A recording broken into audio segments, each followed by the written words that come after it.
Existe algum fato que tenha marcado a sua infância de forma bem significativa, que todas as vezes que você lembra, você acaba revivendo essa história novamente, como se fosse hoje? Pois bem, é sobre isso que nós vamos falar hoje, que nós vamos discutir o livro O Oceano no Fim do Caminho, do Neil Gaiman. Olá pessoas, sejam muito bem-vindos a mais um vídeo resenha aqui no meu canal. Eu estava devendo, né? Eu já estava com saudade desse tipo de vídeo. E vocês? Estavam sentindo falta das resenhas literárias? Conte aqui pra mim embaixo nos comentários. Fala se estava fazendo falta na sua vida. Se a sua vida tinha perdido o sentido porque não havia mais resenha literária nesse canal. Afinal de contas, eu transformei o meu canal numa espécie de sala de aula, né, gente? São os novos tempos, os tempos de pandemia.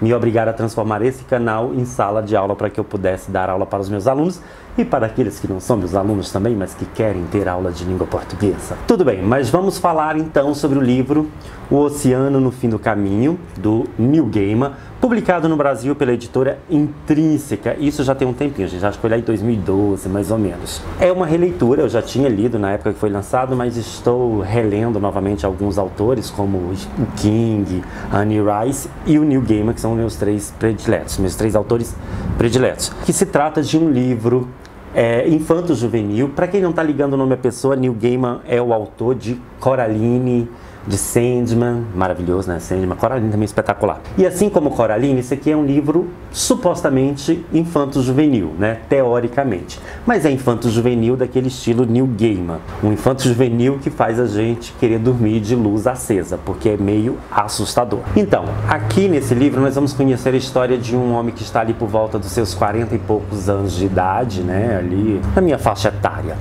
E esse cara volta ao lugar onde ele passou a sua infância e ao chegar lá, algumas memórias, alguns acontecimentos da sua infância voltam à tona, acontecimentos bem assustadores, faz com que ele embarque numa viagem ao passado e relembre momentos cruciais da sua vida. Por volta dos 7 anos de idade, esse moço vivia ali muito bem com a família, e então nós acompanhamos ali a festa de aniversário dele, a família organiza uma festa de aniversário, mas ninguém aparece na festa.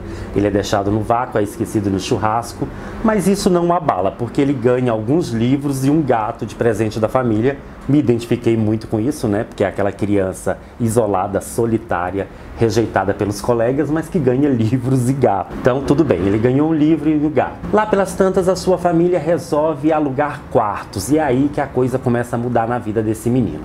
Por quê? Um dos inquilinos da casa deles, um dos caras que a família aluga os quartos ali, acaba matando por acidente o seu gato. Olha que triste. E um dia, esse moço é encontrado morto dentro do carro da família.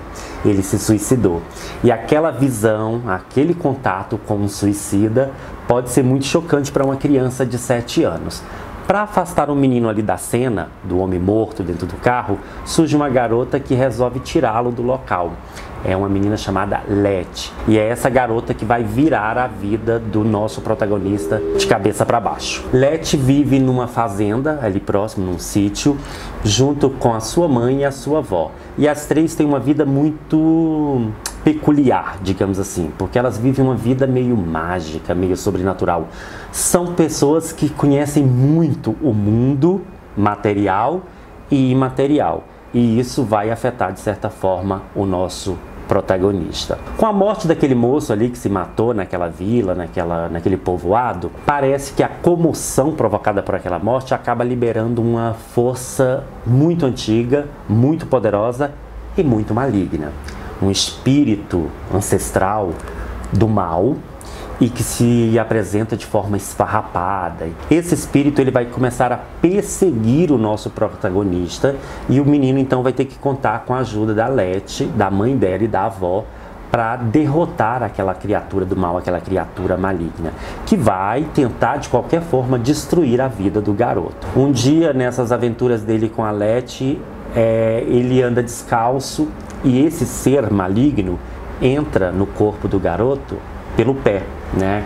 E ele em forma de verme. Quando ele tira o verme do pé, né, que ele consegue tirar aquele verme lá do pé dele, esse verme se transforma na Úrsula, que vai então funcionar e vai trabalhar na casa do menino como uma espécie de governanta, de babá e tal. A gente sabe que a Úrsula não é um ser humano normal, ela é aquela criatura maligna que se metamorfoseou e se transformou na funcionária ali da família do garoto. Aos poucos, a Úrsula começa a se jogar para cima do pai do menino, e essa tentativa de seduzir o pai do garoto, e ela vai conseguindo avançar nessa tentativa de sedução, acaba mudando toda a dinâmica da família deles. Se antes ele tinha uma relação extremamente amistosa, pacífica com o pai, ele começa a viver alguns atritos, porque influenciado pela malignidade, pela maldade da Úrsula, o pai dele começa a se comportar como um pai tirano e perde todo aquele afeto e carinho que ele tinha pelo filho. Só sei que nós acompanhamos durante muito tempo a batalha do menino, do protagonista, contra essa Úrsula,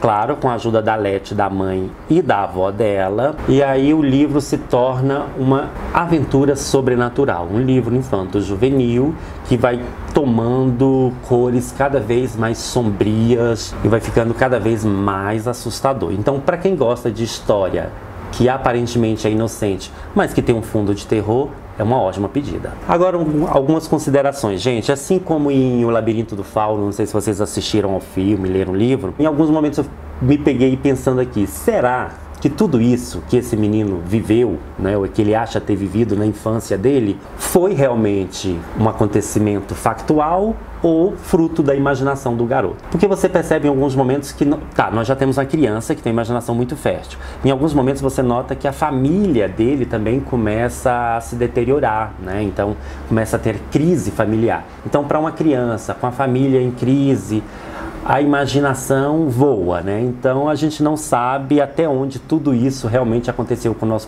protagonista ou até onde tudo isso não passou de fruto da sua imaginação. Uma coisa que eu acho interessante aqui é a simbologia pagã, né, da Letty, a sua mãe e sua irmã, porque em certos momentos você percebe que elas representam aquele mito da deusa tríplice que tem nas religiões pagãs, né? A donzela, a mãe e a anciã. É como se fossem as três faces da deusa ali disposta a enfrentar um demônio, uma criatura do mal. Outro fator também meio místico é o lance de o espírito do mal entrar através do pé. Na cultura Udu, eles consideram que o mal pode entrar na sua vida por meio da sola do seu pé, né? Não sei se foi intencional do Neil Gaiman, mas o Neil Gaiman, ele é um escritor ligado a essas coisas sobrenaturais, místicas e tal. Basta ver, né, o Deuses Americanos e outros livros dele que está sempre relacionado com questão de mitologia. Então, tudo é possível. Então fica a dica, gente, de um livro. Olha, é um livro pequeno, fininho,